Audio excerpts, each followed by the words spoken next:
Welcome to the Beyond Medicine podcast. It is so good to be here today. Think about a time like a really bad relationship ended, or maybe you went through a period of intense grief. You did the work, right? Yeah, you did all the right things. Exactly. Like you talked about it, you went to therapy, you reframed the narrative, you supposedly moved on. And I mean, your logical brain completely believes you are over it. Completely. On paper, you're fine. But then, 3 years later, you walk past someone wearing their specific perfume, or you just hear their name in passing, and your stomach just drops. Oh, yeah, that immediate physical reaction. Right. Your heart rate spikes instantly, your palms start sweating. I mean, your body is reacting as if a mortal threat has just walked into the room, even though you know you are perfectly safe. It's a terrifying feeling, honestly. It really is. So today we have this absolutely fascinating stack of sources detailing a groundbreaking remedy called closure, which was created by Dr. Adam Suzman. Yes, and his work in this area is just incredible. It is. So our mission in this deep dive is to really figure out why our bodies stubbornly refuse to let go of the past and how this specific system helps us finally, hit the reset button. Because we all need that reset button at some point. We really do. Okay, Right. let's unpack this. Why do the ghosts of bad relationships and old grief linger so aggressively?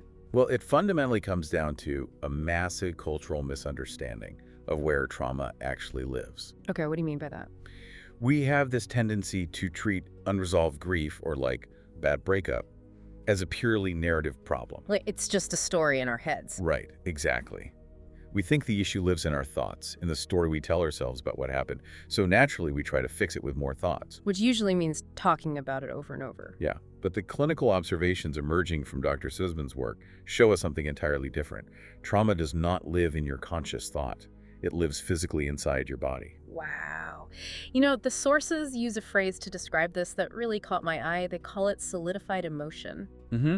Solidified emotion. But hold on. I mean, solidified emotion sounds incredibly poetic and all, but what does that actually mean inside my physical body? Let's look at the underlying biology for a second. When you go through an experience that completely overwhelms your nervous system's capacity at that specific time.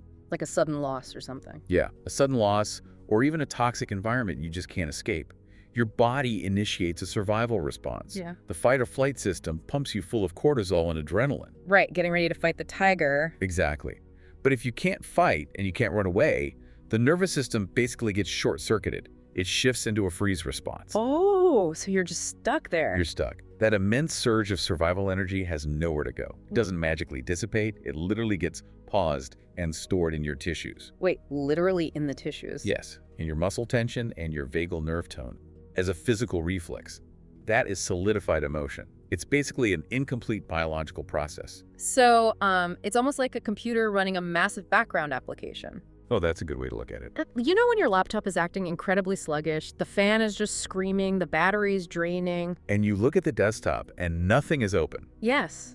It's completely empty. You've closed the window of whatever program you were using, like you talked about the breakup, you analyzed the story, and the window is gone from your view. Right, the narrative is closed. But if you open the task manager, you see that application is still running deep in the background, just chewing up 90% of your RAM. Your battery is still dying. The inside, like closing the window, didn't actually kill the background process. That is a brilliant way to visualize it. I love that. And what's worse, that background process is constantly scanning your environment for threats, keeping you in a state of low-grade alert. Which explains why we're all so tired. Exactly. It takes a tremendous amount of your vital daily energy just to keep that solidified emotion suppressed and managed. This is why you feel so exhausted when you're carrying unresolved baggage. So if talking about it, just closing the narrative window isn't enough to stop the background app, how do we actually complete the process? Like, how does this closure remedy even approach that? The answer lies in a core philosophy from Dr. Suzman that really anchors this entire system. He states, closure is not about forcing healing.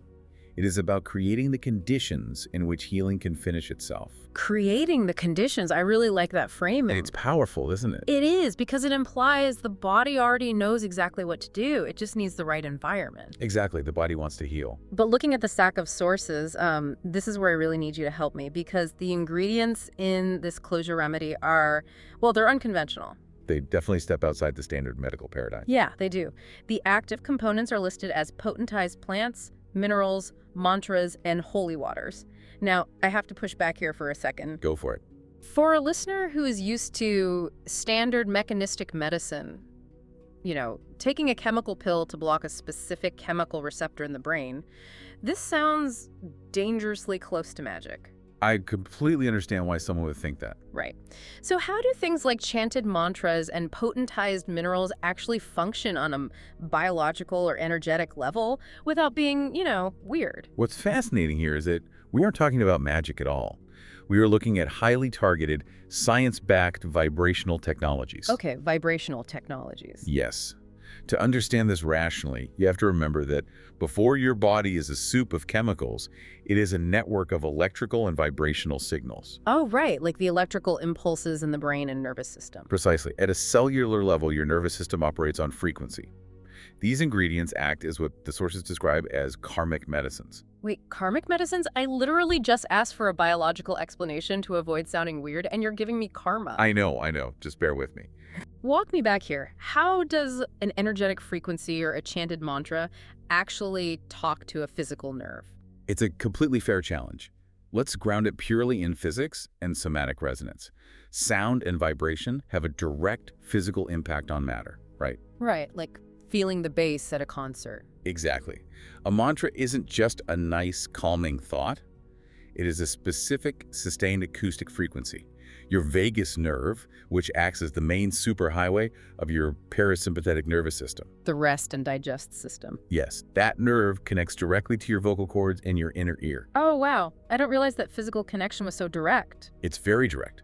So when you introduce a very specific, stable frequency, you are physically signaling the nervous system to shift brainwave states. You are bypassing the chemical middleman and communicating directly with the electrical system. Okay, that makes sense. It's like acoustic signaling directly to the hardware. But how do the potentized minerals factor in? Think of it like a tuning fork for a piano.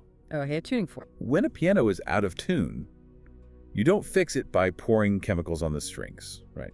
And you don't fix it by sitting there and analyzing why the piano went out of tune in the first place. Yeah, that wouldn't do much We more. bring in a tuning fork. You strike it to introduce a pure, stable frequency.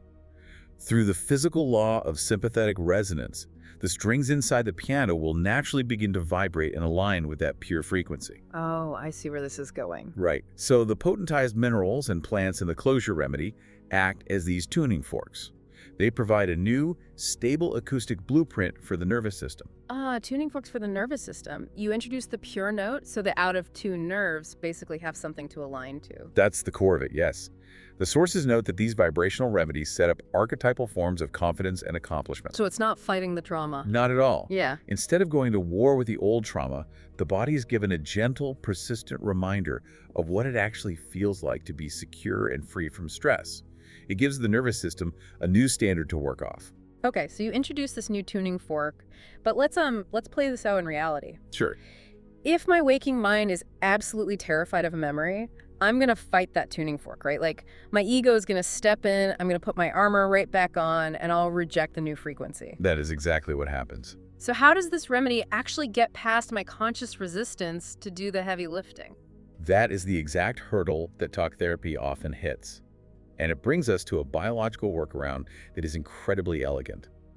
The psyche bypasses your waking resistance entirely by doing the work while you sleep. Wait, let me look at these clinical reports here. Is this why people taking the remedy are reporting wildly enhanced, vivid dreams? Yes, the dreamtime effects are huge. It says here they are revisiting old painful relationships they had completely forgotten about, but they're experiencing entirely new outcomes. They are actually speaking up and setting boundaries while they sleep. Yes, and the crucial distinction in these reports is that the participants are observing the events rather than just reliving the terror of them. Which makes a massive difference. Reliving it is just re-traumatizing. Exactly. Waking consciousness is heavily guarded. Your threat response is fully online. If you try to process a deeply buried trauma while awake, your brain hits the panic button and shuts the process down to protect you. Right, it throws up a wall. But in dream time, your brain waves shift into theta and delta states. The threat response of waking consciousness goes completely offline. The guards are literally asleep at the gate. So the nervous system can finally pull up that paused background application without triggering a massive panic attack. Exactly. The closure remedy opens up that space safely. The psyche uses the dream state to let the solidified emotion run its course and complete itself. The biological loop finally closes. That emotional digestion is profound. Yeah. I mean, there is a testimonial here in the stack that I think captures this perfectly. Of which one? A participant shared, "I realized I had fully digested an experience from my teenage years for the first time in my life." That gives me chills every time I hear it. Right. Just pause and think about the weight of that. You carry an indigestible, heavy knot of emotion in your body from your teenage years. You carry it for decades. And then finally, your body just peacefully processes it while you are literally unconscious. And the result of that digestion isn't just a nice, fleeting feeling. It is profoundly physical. How so? The clinical observations note that the chronic tightening in the body physically softens. The energetic charge dissolves. The memory of the event remains, of course, but it completely loses its physical grip on your nervous system. Processing trauma safely in your sleep is amazing, but it naturally leads to the big question for you, the listener: what happens when you wake up? Right, the real-world application. Yeah. If you digest that old teenage experience in your sleep, how does your Tuesday morning actually look different? Dreams are great, but how does this alter your day-to-day reality? This is where we see the transition from reactivity to response in waking life. When that underlying solidified emotion is digested, your daily emotional reactions lose what we call their stickiness. Their stickiness, meaning like things used to get caught on you and now they just slide right off. Essentially, yes. Yeah. It is important to clarify that you don't become an unfeeling robot. Oh, for sure. You're still human. Right. You still feel anger, sadness, or irritation when it's appropriate to the present moment. But the fundamental shift is that the emotion no longer hijacks your entire system. It doesn't become a 5-day spiral. Exactly. Instead of spiraling, repeating, and escalating into a panic attack or a rage, the emotion simply completes its natural arc. It rises, it is felt, and it passes right through you. There is an anecdote in the testimonials that illustrates this beautifully. Let's call it the teacup testimonial. Oh, I love this one. A participant reported, "Normally I would have been in a towering rage, but I just put the emotion down like a teacup." It's such a striking visual, isn't it? It really is. I just put the emotion down like a teacup. The absolute emotional mastery in that statement is staggering. It is. They felt the anger, recognized it, and instead of being consumed by a towering rage, they just gently set it aside on the saucer. No drama, no collapse. And that level of emotional mastery allows for the real-world changes that most people spend decades in therapy trying to achieve. Like actually being able to handle conflict. Yes. You find you can set a firm boundary with a toxic family member without feeling a week of crippling guilt afterward. You can encounter an unexpected crisis at work with presence instead of panic. Life still happens, but it doesn't lodge itself in your nervous system the way it used to. Here's where it gets really interesting. As this process continues over time, the sources show that the closure remedy moves deeper than just adult breakups or recent grief. It goes much deeper. Yeah, it goes down into pre-verbal imprinting, early childhood, and core relational dynamics. And this leads to a massive claim in the research. Much of what we consider to be our personality is actually just an adaptation to past pain. This raises an important question. What is the difference between your true essence and your armor? Oh, that's heavy. We walk around all day saying things like, "I'm just a highly anxious person," or "I'm naturally defensive," or "I'm a people pleaser. That's just who I am." I have to play devil's advocate here, though. Are you saying my entire personality is just a trauma response? Because that feels a bit extreme. Surely some people are just naturally introverted or, I don't know, naturally cautious? It's an excellent distinction to make. We absolutely have natural temperaments. Okay, good. I'm not just a walking ball of trauma. No. But what the clinical observations reveal is that many of the rigid, compulsive traits we identify with aren't our true essence at all. They are protective patterns. Protective patterns. Yes, they are the heavy armor you built to survive an environment or an event that was overwhelming at the time. You weren't born a compulsive people pleaser. You adapted that behavior to stay safe in an unpredictable environment. Okay, I see the difference. The natural temperament is flexible, but the trauma response is rigid.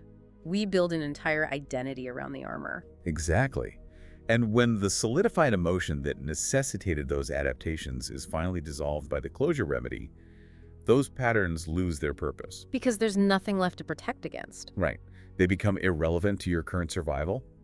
And because they no longer serve a purpose, they become incredibly easy to let go of. You don't have to fight to change your personality. The false defensive aspects of it just naturally fall away. The armor gets too heavy and you look around and realize you don't even need to wear it anymore because the war ended 20 years ago. If we connect this to the bigger picture of the Beyond Medicine system, closure actually completes a vital arc that begins with another prominent remedy in Dr. Suzman's system called liberation. Oh, I saw liberation mentioned in the sources. Yeah. The liberation remedy is designed to find those unconscious protective patterns running your life and illuminate them. It brings them up to your conscious awareness. Okay. But as anyone who has done self-work knows, just seeing the pattern isn't always enough to dismantle it. Right, you can know you have a fear of abandonment, but that doesn't stop your hands from shaking when your partner is late coming home. Exactly. That is where closure steps in. Liberation gives you the insight, but closure heals the physical and energetic imprint that built the pattern in the first place. So it's a 1-2 punch. Yes. Together, they bring not just awareness, but physical embodiment and integration. Wow. As that happens, your false identity softens. Your boundaries actually get much clearer and firmer because they are based on your true present-day needs, not your historical trauma responses. It's really about becoming less burdened. You aren't necessarily trying to become a brand new person. You are just returning to the person you were always meant to be before the world interrupted you. And think about the sheer volume of energy you get back. Oh, I can't even imagine. When you are no longer spending massive amounts of vital daily energy bracing against old memories and suppressing old pain, that energy becomes available for your present life. Life begins to reorganize itself around that newfound freedom. So, what does this all mean? To bring it all together for you listening, what we've uncovered today is a true paradigm shift in how we view healing. It really is. True closure doesn't mean erasing the past. You can't delete the history of a bad relationship, and you can't erase the reality of a profound grief. Nor should you want to. Right. What Dr. Suzman's remedy does is transform the memory. It takes the heavy, solidified emotional weight out of your nervous system and digests it, turning it into wisdom and positive fuel for your future. It's alchemy, really. It acts as a tuning fork, closing that draining background app, and finally allowing you to live fully in the present moment. And as you reflect on how this applies to your own journey, I want to leave you with a final thought to ponder. Go ahead. If so much of your current personality, your daily reactions, your deep-seated fears, your go-to defense mechanisms is actually just a protective adaptation built to survive past pain, who are you underneath all those defenses once you finally get closure? Thank you for listening. We'll be back with more game-changing information.